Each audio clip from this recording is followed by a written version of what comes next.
الرحمن الرحيم. الحمد لله رب العالمين والصلاة والسلام على رسوله الكريم. أما بعد، قال النبي صلى الله عليه وسلم: حق المسلم على المسلم ست: إذا لقيته فسلم عليه، وإذا دعاك فأجبه، وإذا استنصحك فانصح له، وإذا عطس فحمد الله فشمته،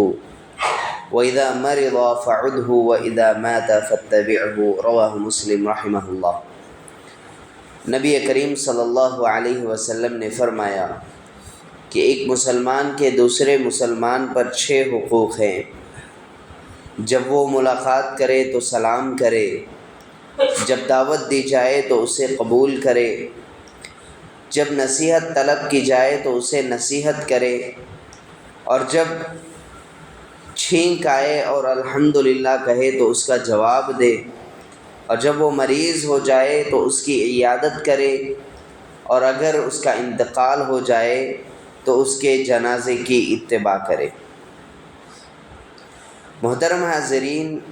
آج ہم آپ کے سامنے چوتھا حق جس سے متعلق نبی کریم صلی اللہ علیہ وسلم نے فرمایا کہ اگر ایک مسلمان کو چھینک آئے اور وہ الحمدللہ کہے تو اس کا حق ہے تم پر کہ تم کیا کہو، اس کا جواب دو۔ یرحمک اللہ کہو، یہ اس کا حق ہے۔ ایک مسلمان کا دوسرے مسلمان پر یہ حق بنتا ہے کہ اگر وہ چھینکنے کے بعد الحمدللہ کہے تو اس کا جواب دینا چاہیے۔ محترم حاضرین، بے شک یہ جو چھینک ہے یہ اللہ سبحانہ وتعالیٰ کی جانب سے بہت ہی بڑی نعمت ہے، اور اللہ سبحانہ وتعالیٰ اسے پسند بھی کرتے ہیں۔ جیسا کہ صحیح بخاری کی ایک روایت ہے کہ جس میں نبی کریم صلی اللہ علیہ وسلم نے فرمایا: ان اللہ یحب العطاس، کہا کہ چھینک جو ہے اس کو اللہ سبحانہ وتعالیٰ پسند کرتے ہیں، اور پھر فرمایا وَيَكْرَهُ التَّثَاؤُبَ، ہاں جو جمائی لینا ہے، جو منہ کھلتا ہے سستی کے وقت یا نیند آنے سے قبل، اس کو کہتے ہیں التثاؤب۔ اس کو اللہ سبحانہ وتعالیٰ نے ناپسند کیا ہے۔ پھر اس کے بعد آپ صلی اللہ علیہ وسلم نے فرمایا فَإِذَا عَطَسَ أَحَدُكُمْ فَحَمِدَ اللَّهُ وَحَمِدَ اللَّهُ، تو جب تمہیں چھینک آئے اور اس پر الحمدللہ کہے، كَانَ حَقًّا عَلَى كُلِّ مُسْلِمٍ سَمِعَهُ أَن يَقُولَ لَهُ يَرْحَمْكَ اللَّهُ۔ تو نبی کریم صلی اللہ علیہ وسلم نے فرمایا کہ اس کا حق ہے اگر کوئی چھینک آئے اور الحمدللہ کہہ دے تو پھر ہر اس مسلمان پر یہ حق بنتا ہے جس نے بھی یہ الحمدللہ سن لیا چھینک کے بعد، تو پھر ہر ایک اس مسلمان پر یہ حق بنتا ہے کہ وہ کیا کہے، یرحمک اللہ کہے۔ پھر اس کے بعد آپ صلی اللہ علیہ وسلم نے فرمایا وَأَمَّا التَّثَاؤُبُ، ہاں رہی بات جو جمائی لینا ہے، جو سستی کے وقت جو منہ کھلتا ہے، یہ فَإِنَّمَا هُوَ مِنَ الشَّيْطَانِ، یہ شیطان کی جانب سے ہے۔ فَإِذَا تَثَاءَبَ أَحَدُكُمْ فَلْيَرُدَّهُ مَا اسْتَطَاعَ، تو اگر اس طرح سے جمائی آئے تو پھر کرنا کیا ہوگا، اسے پوری کوشش کرنی ہوگی کہ اسے وہ روکے، منہ کو بند کر لے، جہاں کھلا جا رہا ہے وہاں پر منہ کو بند کرنے کی کوشش کرے مکمل طور پر۔ لیکن اگر پھر بھی کھل جائے تو اس پر وہ ہاتھ رکھ لے، ہاتھ رکھ کر کے اسے روکے۔ پھر آپ نے فرمایا فَإِنَّ أَحَدَكُمْ إِذَا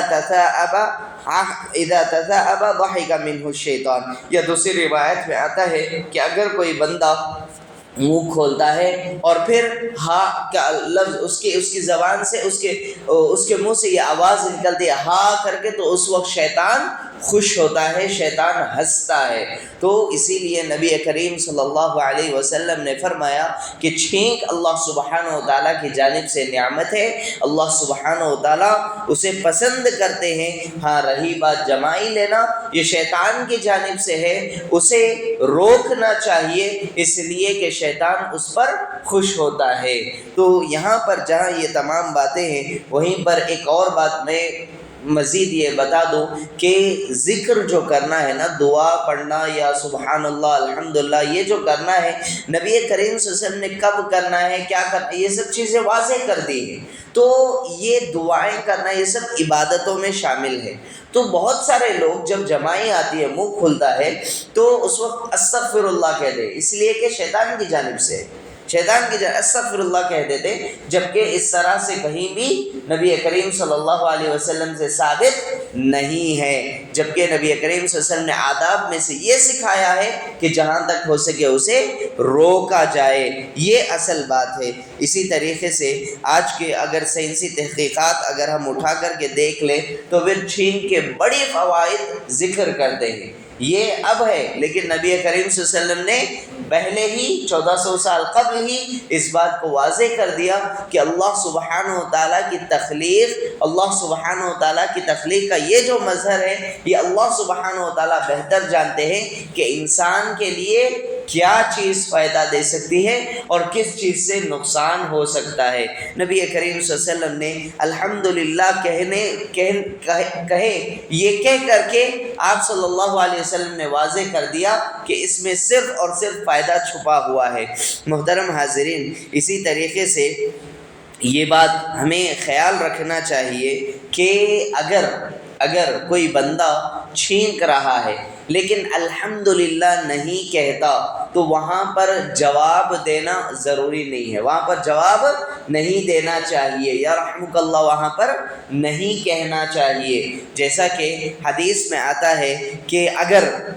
نبی کریم صلی اللہ علیہ وسلم نے فرمایا اذا عطس احدکم فحمد اللہ، جب تم میں کا کوئی چھینکنے کے بعد الحمدللہ کہے فشمتوہ، تو کیا کہو، تم اس کے جواب میں کہہ دو، فإن لم يحمد اللہ، اگر اس نے حمد بیان نہیں کی، الحمدللہ نہیں کہا چھینکنے کے بعد، فلا تشمتوہ، نبی کریم صلی اللہ علیہ وسلم نے واضح انداز میں کہہ دیا کہ تم وہاں پر جواب نہ دو۔ اسی طریقے سے ایک اور روایت میں آتا ہے، اس میں باقاعدہ ایک واقعہ ذکر کیا گیا ہے، صحیح بخاری کی روایت ہے، نبی کریم صلی اللہ علیہ وسلم نے دیکھا، یہ انس بن مالک رضی اللہ عنہ فرماتے ہیں کہ عطس رجلان عند النبی صلی اللہ علیہ وسلم، نبی کریم صلی اللہ علیہ وسلم کے پاس دو لوگوں نے چھینکا، تو اس وقت ہوا کیا، فشمت احدہما ولم یشمت الآخر، نبی کریم صلی اللہ علیہ وسلم نے ایک کو جواب دیا لیکن دوسرے کو جواب نہیں دیا، فقال الرجل، تو ایک جس صحابی کو جواب نہیں دیا گیا